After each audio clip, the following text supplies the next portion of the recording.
Fire managers say this rough winter and the heavy spring rains will delay the start of fire season in our area. KBOI2 Scott Logan is live. He's in the foothills with what the fire managers say could be the areas of highest risk.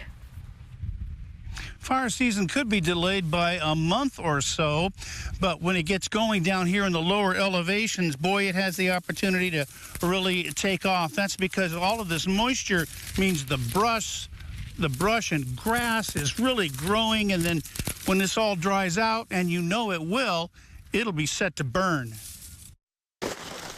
After the heavy winter snows, the outlook is for a cooler and wetter than normal spring. And what that means for us is that our soil moistures are pretty high right now, and they're going to continue to be higher than average. And so that's going to lead to the growth of a really good grass crop among the lower elevations.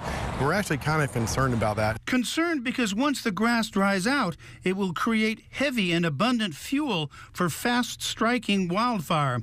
But with heavy snowfall in the mountains, the fire outlook changes for the higher elevations. The snowpack is well above normal, probably about 120 to 150% of normal. Is coming off at a slower than average rate. So what that probably means for us is that the vegetation up there is going to remain fairly moist until we get well into July, mid-July, late July. And so we're probably looking at more of a compressed season in the higher elevations, and probably not quite as severe as recent seasons that we've had in the past several years. Fire season is also expected to start a little bit later in our area, looking at July rather than June. And the prediction is for an average fire season in southwest Idaho. And so it's a tale of two elevations, with the snow in the high country and the abundant thick grass and brush growing down here in the lower elevations. And this is the thing that's got some concern going, as it's going to really become lush and then dry out.